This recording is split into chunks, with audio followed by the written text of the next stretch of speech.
မျက်နှာတစ်ပြူပါပြီဆိုတော့အခုတော့ကအရန်သဘောကျနေရဲ့ NNO လေးနဲ့ skin care ပါမယ်ရှင်အခုလိုမျိုး skin care ရေးဈေးကြီးနေတဲ့အချိန်မှာတပူးကို28,000ဝန်းကျင်နဲ့ရပြီးတော့တမျိုးရဲနဲ့ထိရောက်မှုရှိတဲ့ NNO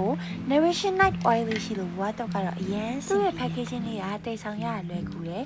NNO ဘူးလေးတပူးမှာ10လုံးပါတဲ့ကက်လေး3ကက်အလုံး30တလစာလုံးပါတော့ခရီးပါရသွားမယ်ဆိုလေတိတ်ဆောင်ရလွယ်ကူပါရှင်ကဲစတင်ပြီးတော့လိမ့်ပါတော့မယ်ရှင် NNO ဘွားဒီကချိတ်တာကသူကတခြား chemical oil တွေနဲ့မတူဘဲနဲ့တဘာဝရတဲ့အစီနဲ့ပဲလုပ်ထားမလို့အသားတွေကိုစိတ်ဝင်လွယ်တယ်စစ်စစ်ကက်ကက်ကြီးလည်းဖြစ်မနေလိမ့်ပြီးရဲ့အချိန်မှာအသားရည်လေးကဆူဆူတင်းတင်းလေးဖြစ်ပြီးတော့တန်မာလာစီရပေါ့နော်ပူရာလေးကိုလေပင်လေးမှလိမ့်ပြီးလိုက်ပါမယ်ချိုချိုပါ oil နဲ့ဗီတာမင် E ပါလို့အရေးကြောင်းအမဲဆက်တွေကိုတက်တာစီပါတယ်ဝက်ချန်ထွက်တာလည်းရော့ပြီးတော့ healthy skin တွေကိုခံစားရစီပါတယ်ဒီပြီးရဲ့ result လေးပေါ့နော်အဲ့လိုဆူဆူလေးနဲ့ glow တော့ဒါကတော့ကျမအရင်တော့ပေါက်ထားတဲ့ဝက်ချန်မှယူပါအဲ့လိုမျိုးလေးဆိုပါတော့ပါတော့ညဘက်ဒီကြာကြီးစားလို့မျက်ပွင့်ပတ်တဲ့ eye ဖြစ်နေတယ်တော်တော်တတ်တာပါစားလို့တော့